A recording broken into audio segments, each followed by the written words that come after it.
Well, it's Thursday, August 10th. The markets have already closed as of the beginning of this video, but I just wanted to do a quick update, hopefully under 5 minutes. But pretty much everything's happening the way I said it was going to happen, and I'm calling it again. It's good that I went to cash. I'm holding cash. It would have been nice to short the markets a little bit more, but I just feel that's a little too risky at this point. I don't feel that the markets are ready to crash tremendously yet.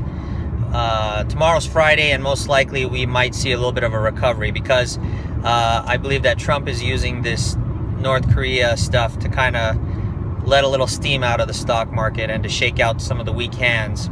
But again, the dollar dropped, and like I said, because that dollar keeps dropping, it's going to support these markets, and most likely we will see higher highs in the stock market. So I'm looking at some things that maybe I might pick up by tomorrow, but I think that the markets will probably start recovering by Friday. If they don't recover by Friday, then it could get a little bit messier depending upon what happens over the weekend. It's possible the markets might sell off. They probably will rally a little bit tomorrow. Oh, my son is going nuts and driving me nuts. Possible the markets may rally back a little bit tomorrow morning, and then by the close, people will sell off because we live in risky times at this point, and why would you hold something you're not sure of over the weekend and then have North Korea, let's say, launch a surprise ICBM at Hawaii? You know, it's unknown, it's uncertain with this guy, and it's uncertain with Trump. Trump might even do a preemptive launch with Mattis.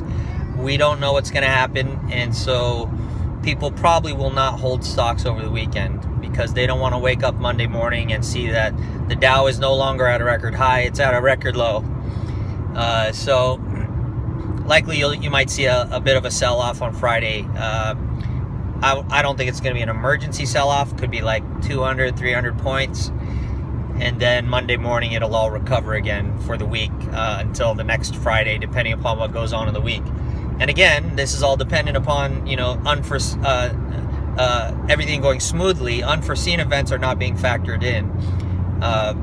You know, some huge crisis could happen on Monday too, or on Sunday, and maybe they won't buy back in. But I'm saying that the uncertainty is what will make them sell off on Friday and not hold the stock market over the weekend.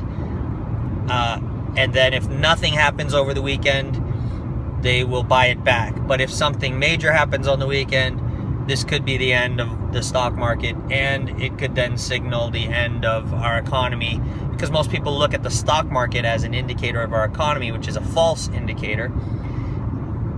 And in fact, it historically is a lagging indicator of our economy. But at this point, the central banks are supporting the stock market, so it's not an accurate indicator. It's not telling you what's going on. It's telling you what the central banks want you to do. They want you to go into the stock market and put your pension in there because you probably are in cash like I am, but I'm in cash for a different reason. I knew that this little correction was going to happen, and I just didn't want to short the markets to make additional cash. I just felt that I would have some good buying opportunities. So we'll have to see what happens. I firmly believe that there's going to be nothing in North Korea. There's going to be no war. This is all saber rattling. Trump is using it to kind of spank the Federal Reserve into place so that he can blame them if the markets crash and the economy collapses. He can say, look, I've been trying to do this all along, and the central bank hasn't worked with me. The Democrats have been obstructing me. That's what I believe Trump is using this for. He knows very well the dollar is going in the toilet, and that dollar is going to support the market, so he feels confident enough to let it crash a little bit, you know, like 200 points here, 200 points there, 300 points tomorrow, and then everything will be fine by Monday morning, because they'll probably find a way to have South Korea talk to North Korea, or China will talk to North Korea, or something will happen, because it's not in North Korea's best interest to launch an attack on the United States. Think about it. All North Korea could do is probably destroy a couple cities. But our aircraft carriers and our bombers from Guam could demolish the entire peninsula there with both North and South Korea. There's no benefit.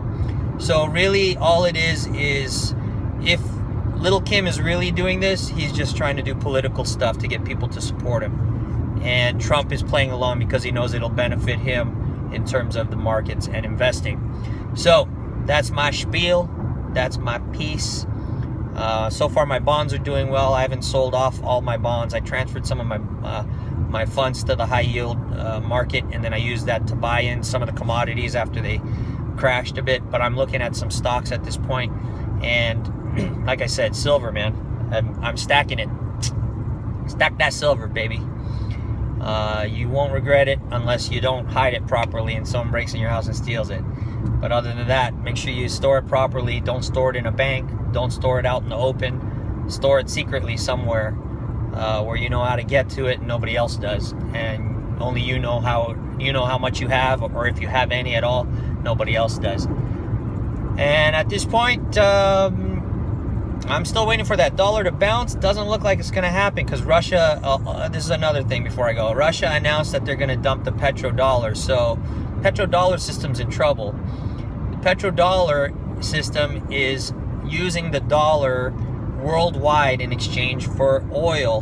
Doesn't matter what country you're in. If you're in the Middle East, you still have to buy dollars in order to purchase oil. You can't use your dinars or your reals or whatever your currency is over there to purchase oil. You have to buy dollars with your currency. And so it creates an artificial demand for the dollar because really people don't want to use a dollar, but they have to. China and Russia have been setting up their own oil exchanges and gold exchanges. So this is what I was talking about in my other video, where gold is not so much a preservation of wealth anymore in the United States. However, I still consider it a preservation of wealth because if you buy gold cheap here, thankfully, they're artificially suppressing the prices of silver and gold, and they're exhausting the resources here in our country because they're cheap to buy. So everyone's buying them out and the producers can't produce them at a profit. So the existing stockpile is getting diminished and there's no incentive for the producers to go search for more. So the gold and silver are going to be cheap, but worldwide they'll still be considered money. So if you decide to travel with your gold and silver, you'll be wealthy overseas. So this is what I'm trying to say about preservation of wealth. The United States is making it so that you can't preserve your wealth. They're trying to, the Democrats and the establishment Republicans are the globalists, communists are trying to steal all your wealth. They're trying to make, and they're convincing the millennials that that's the way to go, to have the state give you everything instead of you earning it and keeping it and preserving it yourself.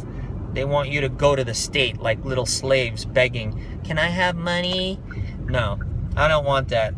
That's not the best thing for our country, and we're seeing it because people can't even afford homes today. So this is what I'm saying. Prepare, and I just want to let you know what I'm doing.